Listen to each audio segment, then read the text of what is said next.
Hi, అందరికీ నమస్కారం. నేను మీ రాజా రాంబాబు, యాక్టింగ్ కోచ్. మనం గతంలో చతుర్వేద అభినయాల్లోని 4 అంశాలు ఉన్నాయని చెప్పుకున్నాం కదా.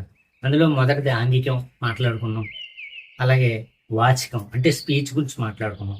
ఈరోజు సాత్వికం అంటే సాత్విక అభినయం గురించి మాట్లాడుకున్నాం. అసలు యాక్టర్కి సాత్వికాభినయానికి చాలా చాలా ఇంపార్టెంట్ ఇవ్వాలి. ఎందుకంటే మొత్తం మీ యొక్క టాలెంట్ మొత్తాన్ని డిసైడ్ చేసేది ఇదే హార్ట్. సాత్వికాభినయమే హార్ట్ అన్నమాట. మిగతా ఆంగికం వాచకం కామన్గా ఏదైనా ఉండాలి, అవి 2 పిల్లర్స్.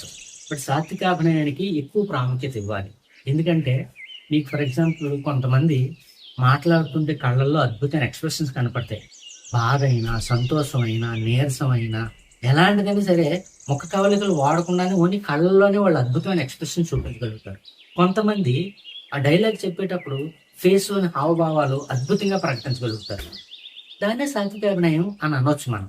ఉదాహరణకి మీకు చిన్న ఎగ్జాంపుల్ చెప్తాను. కొంతమంది ఏదైనా జోక్ చెప్పినప్పుడు అద్భుతంగా నవ్వానని వాళ్ళు అనుకుంటారు, కానీ బయటకు అంత వ్యక్తం కాదు. ఆ నవ్వు అంటే వాళ్ళ ఫేస్ కండరాలన్నీ రిజిడ్గా ఉండటం వల్ల, లేదంటే వాళ్ళ ఈ కన్స్ట్రక్షన్ కొంచెం తేడాగా ఉండటం వల్ల బాగా నవ్వేమో అనుకుంటారు, కానీ వాళ్ళంత ఎక్స్ప్రెసివ్గా బయటికి కనిపించదు. అలాగే కొంతమంది చిన్న చిన్న జోకులకే అద్భుతమైన ఫేషియల్ ఎక్స్ప్రెషన్స్తోని వాళ్ళకి కనిపిస్తూ ఉంటారు. కాబట్టి మీరు రైట్ డైలాగ్కి రైట్ ఎక్స్ప్రెషన్ ఇవ్వాలి అంటే ముఖ కండరాలకి మంచి వ్యాయామం కల్పించాలి. సెపరేట్గా ముఖ కండరాలకు కూడా వ్యాయామం ఉంటుందండి అని అంటారు. దాన్ని ఫేషియల్ మజిల్ ఎక్సర్సైజ్ అంటారు. ఆ ఫేషియల్ మజిల్ ఎక్సర్సైజెస్ ఏ పద్ధతిలో ఎలా చేయాలనేది ప్రాక్టికల్గా నేను వివరించేటప్పుడు మీకు చెప్తాను. ఇప్పుడు ఓవరాల్ ఐడియా కోసం మీకు చెప్తున్నాను అనమాట. సో సాత్వికాభినయంలోని మీరు అద్భుతంగా రాణించాలి అని అంటే మాత్రం దీనిపై ప్రత్యేకమైన శ్రద్ధ చూపించాలి. తర్వాత సాత్వికాభినయం పర్ఫెక్ట్గా చెయ్యాలంటే మీరు డైలాగ్ బైహార్ట్ చేయటం వల్ల అభినయం మొహంలో రాదు.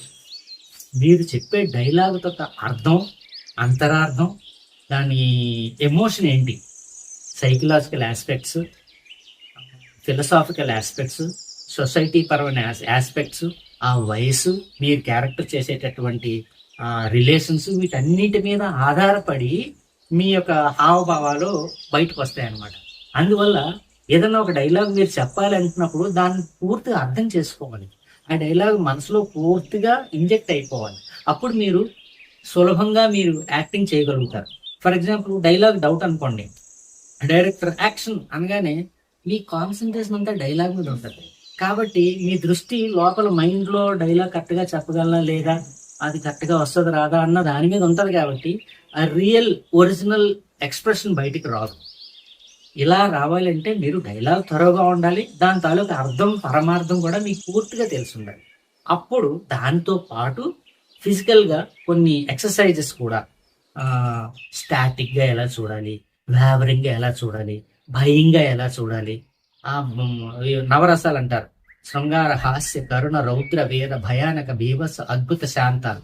ఈ నవరసాలు ఏ విధంగా పరికించాలి అనేది మీరు ప్రాక్టీస్ చేస్తూ ఉండాలి. ముందు ఆ నవరసాల అర్థాలు తెలుసుకోవాలి, అవి ప్రాక్టీస్ చేస్తూ ఉండాలి. దానికి సంబంధించిన సాధనా పద్ధతులన్నీ నేను మరొక వీడియోలో సెపరేట్గా మీకు చెప్తాను. సో మీకు బేసిక్గా ఇప్పుడు యాక్టింగ్ గురించి థియరిటికల్గా కొద్ది గొప్ప అర్థం కావాలని, నాకు తెలుసున్న విషయాలు మీకు షేర్ చేసుకోవాలని ఈ ప్రయత్నం చేశాను. మీకు నాకు తెలిసి అర్థం అయ్యే ఉంటుంది. మరొకసారి ఈ 3 సాత్వికాభినయం కూడా కంప్లీట్ అయిపోయింది. కాబట్టి ఆహార్యం అనేది దేని మీద వస్తుంది, దేని గురించి వస్తుంది అని నెక్స్ట్ ఎపిసోడ్లో తప్పకుండా తెలుసుకుందాము. ఇప్పుడు వరకు నేను చెప్పిన ఈ విషయం మీకు అర్థమైందని అనుకుంటున్నాను. Thank you very much. Raja Rambabu.